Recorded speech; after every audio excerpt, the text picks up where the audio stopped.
Support the Prime Minister's motion. Speaker. Honourable David Parker. Thank you, Mr Speaker. I follow the member for Christchurch who's been giving the one-finger salute so often in Christchurch. He's had an occupational overuse injury and he's had to seek medical advice. Mr Speaker, having a lecture from Jerry Brownlee on fiscal surpluses is just the same joke that it is when we get it from Bill English or from John Key. They're fiscal virgins. 5 years into a government, they've never run a surplus. They don't know what it feels like.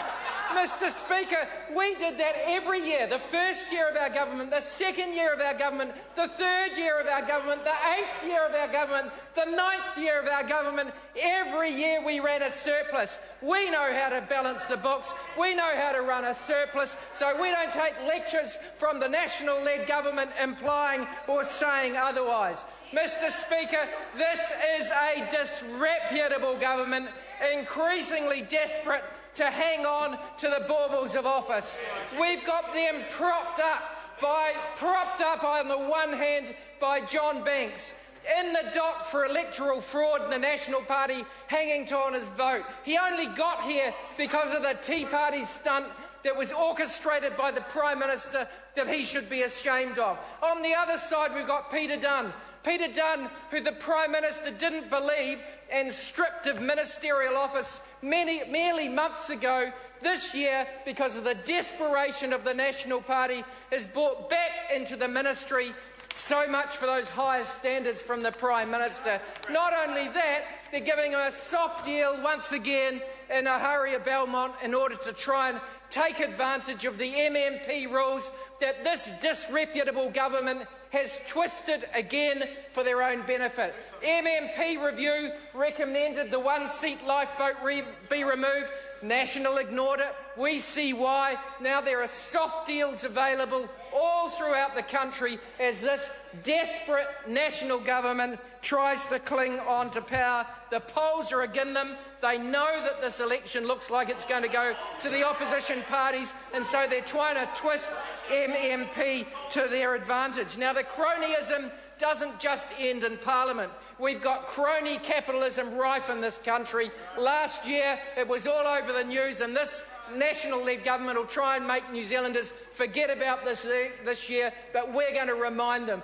Tens of millions of dollars for Rio Tinto. A shady deal with the casino operators in Auckland, criticised by the Auditor-General. The sale of our SOEs from the 100% to the 1%. Hundreds of millions of dollars spent on National Party cronies in order to flog off assets. That's but a number of examples. We've got reducing opportunity in New Zealand because they refuse to deal with the causes of inequality. Tax cuts that go to the most wealthy. Asset sales that go to the 1%. A refusal to rein in the excessive profiteering on our hydropower using the public water resources, to name but 3 examples. No wonder we've got reducing home ownership rates in New Zealand, because we've got rising inequality. The only time that income inequality has gone down in the last 3 decades was under a Labour government, under Working for Families, which gave tax cuts to families with children, which was opposed by National, voted against it, called it communism by stealth. We've got rising asset inequality, which grows every year when you've got as higher inequality in incomes as we have in New Zealand. The OECD point out that we've got higher rates of income inequality than is average, not just in the world, but in the Western world, and it's shameful that National's policies make that worse, not better. That income inequality, even if it didn't get worse in a year, gets worse over time as it causes the concentration in assets. As home ownership rates now are the lowest that they have been in New Zealand in 60 years. And when do home ownership rates decrease in New Zealand? Under national governments. It happened under the Bolger government, and it's happening again under the Key government. We've got rising inequality. We've got New Zealanders who are being denied choices. They can't buy a house. They can't get decent wages. Who benefits from not being able to buy one house, but other people buying lots of houses. The National Party cronies. National Party, these people who can afford to own lots more of houses, and we get this concentration of wealth.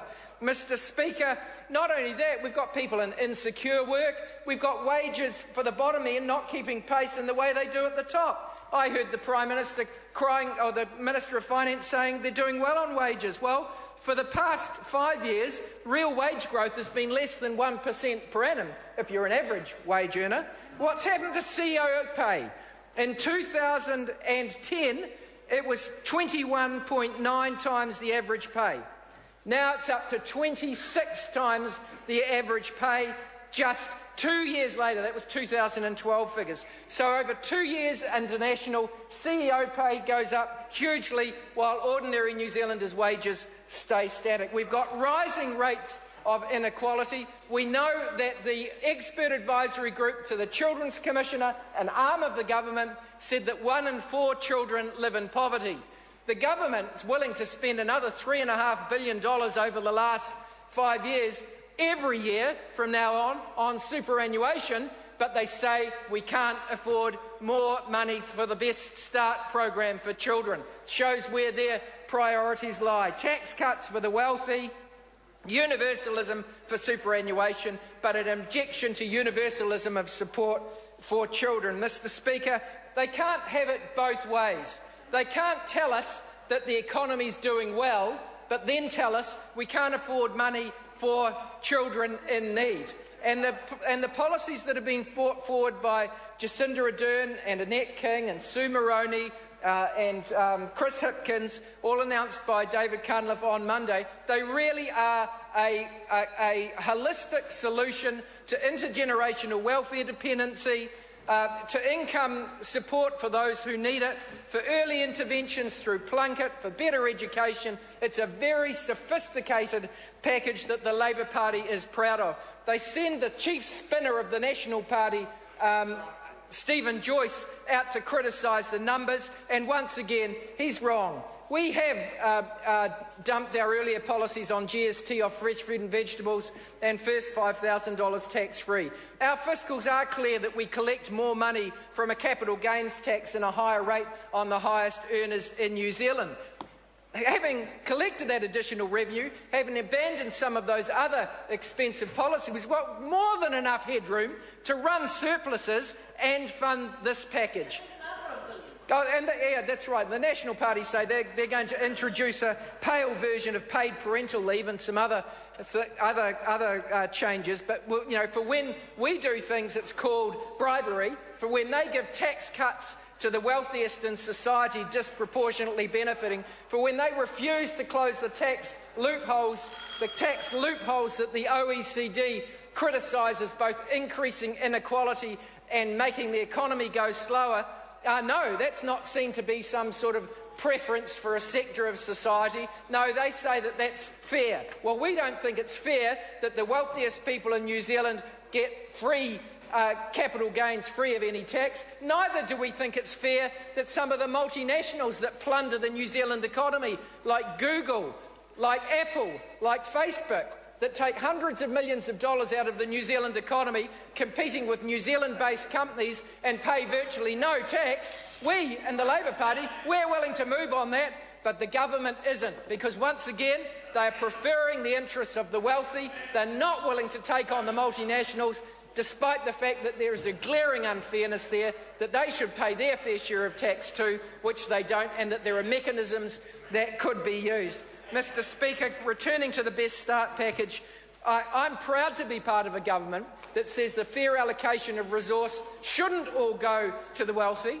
It shouldn't all go to older citizens, worthy though they are. We do believe in universal superannuation made sustainable, just as we believe in proportionate universalism when it comes to the support of children.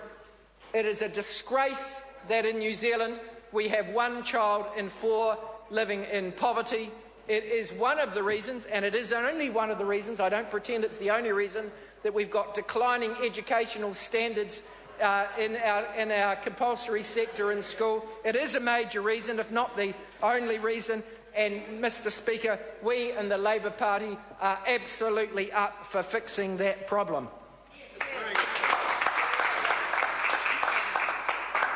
Mr. Honourable Speaker, Joe Goodhue. I rise with